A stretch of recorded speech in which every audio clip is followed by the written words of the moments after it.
News కు స్వాగతం. 24 గంటలు కాదు, ఒక సెకనులో మీ ముందుకు చూస్తూనే ఉండండి. నిరంతర వార్తా ప్రసారాలు. సూర్యాపేట జిల్లా ఎస్పీ కార్యాలయంలో జిల్లా వ్యాప్తంగా క్రైమ్ రేట్ తగ్గుదలకు జిల్లా వ్యాప్తంగా తీసుకున్న ప్రోగ్రామ్స్ మంచి ఫలితాన్ని ఇచ్చాయి అని జిల్లా ఎస్పీ సన్ప్రీత్ సింగ్ మీడియా సమావేశంలో వివరాలు వెల్లడించారు.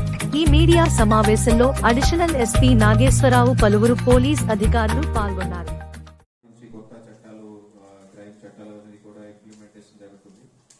మన దగ్గర కూడా ఫస్ట్ నుంచి చేస్తున్నాము. ఫస్ట్ ఎఫ్ఐఆర్ మన దగ్గర గరడేపల్లి పోలీస్ స్టేషన్ లో అయింది.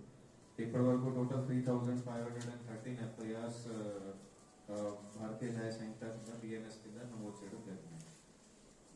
సో ఇంతకుముందు సైబర్ క్రైమ్ నుంచి మాట్లాడుతున్నాము. సైబర్ క్రైమ్ మనం చూస్తే లాస్ట్ ఇయర్ 844 పిటిషన్స్ అయితే మనకి ఇప్పటి క్రైమ్ ఇది రిపోర్టింగ్ పోర్టల్ ఉంది ఎన్సీఆర్పీ అని. దాంట్లో రిపోర్టింగ్ చేస్తారు ఎక్కడెక్కడ ఎవరైతే మోసపడతారో సైబర్ క్రైమ్ కింద.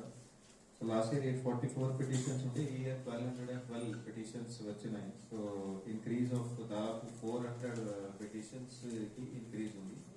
సో తర్వాత అది దాంట్లో పిటిషన్ రిపోర్ట్ అయినాక అందులో వాళ్ళ టైం బట్టి ఎంత తొందరగా వాళ్ళు రిపోర్ట్ చేస్తారు, దాంట్లో వాళ్ళ మనీ ఎట్లా బ్లాక్ అయిపోతుంది, హోల్డ్ అయిపోతుంది. సో దాని తర్వాత పోలీస్ స్టేషన్ నుంచి వాళ్ళకి కాల్ చేసి పిటిషన్ ఎవరైతే దాంట్లో కంప్లైంట్ రిపోర్ట్ చేశారో వాళ్ళకి కాల్ చేసి మీరు ఇట్లా చేశారు, ఇది ఎఫ్ఐఆర్ చేస్తామని అట్లా వాళ్ళతో మాట్లాడడం జరుగుతుంది. సో మాక్సిమం ఏముంటుంది దట్ ఎందుకంటే చిన్న చిన్న అమౌంట్స్ ఉంటాయి కాబట్టి 1000 రూపీస్ 2000 రూపీస్ మాక్సిమం వాళ్ళు ముందుకు రారు ఎఫ్ఐఆర్ చేయడానికి. సో అందుకే అన్ని కూడా ఎఫ్ఐఆర్స్ కావు. సో ఇయర్ మనం చూస్తే 1200 లో 205 ఎఫ్ఐఆర్స్ నమోదైనాయి. లాస్ట్ ఇయర్ కి 231 ఎఫ్ఐఆర్స్ ఉంది. మనం కంపారిజన్ అదర్వైజ్ కూడా వేరే అమౌంట్ లాస్ చూస్తే లాస్ట్ ఇయర్ 5 crore 12 lakhs అంత అమౌంట్ దీంట్లో మోసపడ్డారు సైబర్ క్రైమ్ వల్ల. ఈ ఇయర్ అదే పెరిగి 7 crore 83 lakhs వరకు అయిపోయింది. ఇందులో ఒకటి మంచి ఇనిషియేషన్ ఈ ఇయర్ ఏం చేయడం జరిగింది, ఇది అమౌంట్ రీఫండింగ్ లో లాస్ట్ టైం ఎంత మోసపడ్డారో దాంట్లో 9,20,000 మాత్రమే రిఫండ్ అయ్యింది.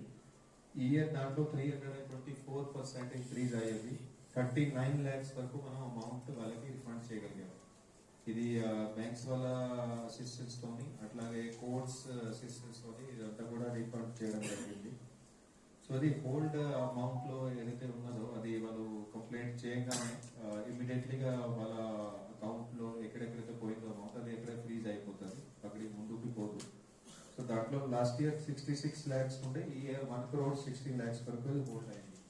So it means 2 things. ఒకటి అమౌంట్ లాస్ట్ ఎక్కువ అవుతుంది. సెకండ్లీ ఇట్ ఆల్సో మీన్స్ కి పబ్లిక్ లో అవేర్నెస్ కూడా కొంచెం పెరిగింది.